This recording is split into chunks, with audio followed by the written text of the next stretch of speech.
ஸ்ரீமதே ராமானுஜாய நமஹ. சுவாமி பராசர பட்டரோட திருநட்சத்திரம் இன்னைக்கு வைகாசி மாசம் மனுஷ நட்சத்திரம். சுவாமி கூரத்தாழ்வானுக்கும் ஸ்ரீ ஆண்டாள் அம்மையாருக்கும் இவர் பெருமாளோட பிரசாதமாக கிடைக்கிறார். அதாவது இவாளுக்கு ரெட்ட குழந்தை பிறக்கிறது பெருமாள் பிரசாதமாக. ஒரு நாள் சுவாமி கூரத்தாழ்வான் உஞ்சவரத்துக்கு போக முடியல, அதனால அவருக்கு ஒன்னும் சாப்பிடறதுக்கு இல்ல, அப்படியே பட்னியா படுத்துட்டு இருக்கார். அப்ப அவருடைய மனைவி பெருமாள்கிட்ட வேண்டிக்கிறார். அதாவது அது எந்த சமயம்னா ஸ்ரீ ரங்கநாதருக்கு அரவண பிரசாதம் சமர்ப்பிக்கிற டைம். அது கோவில் மணி கேட்ட உடனே ஸ்ரீ ஆண்டாள் அம்மா என்ன சொல்றா பெருமாள்கிட்டன்னா, ஐயோ இங்க இவர் பட்னியா இருக்காரே அப்படின்றா. உடனே பெருமாள் என்ன பண்றாரு, கோவில் அதிகாரிட்ட பிரசாதத்தை கொடுத்து நீ கொண்டு போய் அவளுக்கு சேர்த்துடு அப்படின்னு சொல்லி ஆணையிடுறார். அதன்படி பெருமாள் பிரசாதம் இவருக்கு கிடைக்கிறது. கூரத்தாழ்வான் சுவாமி தான் ஒரு வாயும் அவருடைய மனைவியா 2 வாயும் சாப்பிட்றா. அந்த 2 வாய் சாப்பிட்டதன் பலனாகத்தான் இந்த 2 குழந்தைகளுமே இவளுக்கு பிறக்கிறது.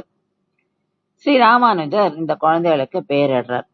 அப்போ அவர் தான் ஸ்ரீ ஆளவந்தார் சுவாமிக்கு வாக்கு கொடுத்தபடி அந்த பெயர்களை சூட்டுறார். அது என்னென்ன திருநாமங்கள் அப்படின்னா, ஸ்ரீ பராசரப்பட்டர், ஸ்ரீ வேதவியாசப்பட்டர். 2 பேரும் அந்த ரிஷிகளை ஞாபகப்படுத்துற மாதிரி இவ 2 பேருக்குமே ஸ்ரீ ராமானுஜர் இந்த திருநாமங்களை சூட்டுறார். சுவாமி எம்பார் பராசர பற்ற குழந்தைய தூக்கிட்டு வந்து ராமானுஜர்கிட்ட காமிக்கிறார். அப்போ ராமானுஜர் பார்த்துட்டு துவயம் வாசனை வருதே அப்படின்னு சொல்லி கேட்கிறாராம். உடனே சுவாமி எம்பார் கிட்ட நீங்களே தான் இந்த 2 குழந்தைகளுக்கும் ஆச்சாரியனா இருக்கணும் அப்படின்றார். அதன்படி அவருமே இந்த 2 குழந்தைகளுக்கு உபதேசம் பண்ண ஆரம்பிக்கிறார்.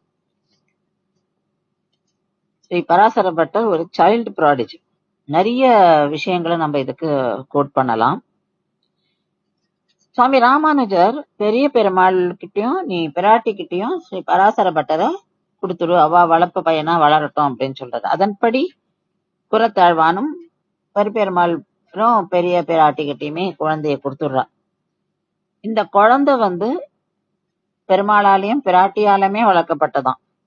அதாவது நம்ம கோவில்ல ஸ்ரீ ரங்கநாதர் கோவில்ல அந்த மூலவர் சன்னதிக்கு வெளியில 2 தூண்கள் இருக்கும். நம்ம இன்னைக்கும் அதை பார்க்கலாம். அந்த 2 தூண்கள்ல தூளிய கட்டி பெரிய பெருமாளும் பெரிய பிராட்டியும் ஆட்டுவாளாம். அப்படி வளர்க்கப்பட்ட குழந்தை தான் இவர்.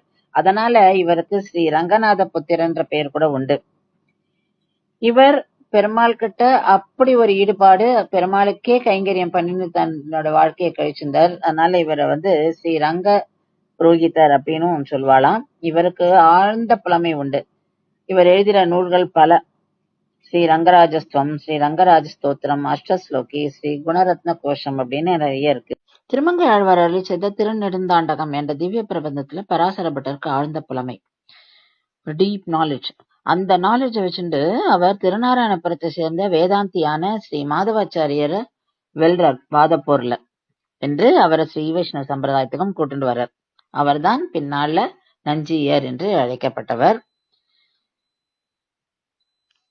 சுவாமி பராசர பட்ட திருவடிகளை சேவிச்சுண்டு அவருடைய ஆசீர்வாதத்தை நம்ம பெறுவோமாக. தென்னரங்கர் மைந்தன் என சிறக்க வந்தோன் வாழியே, திருநெடுந்தாண்டகப் பொருளை செப்பும் அவன் வாழியே, அன்னவயல் பூதோரன் அடிபணிந்தோன் வாழியே, அனவரதம் எம்பாருக்கு ஆட்செய்வோன் வாழியே, மண்ணு திருக்கூறனார் வளமுறைப்போன் வாழியே, வைகாசி அனுடத்தில் வந்துதித்தோன் வாழியே, பண்ணுகளை 4 வேத பயன் தெரிந்தோன் வாழியே, பராசரனாம் சீர்பட்ட பாருலகில் வாழியே.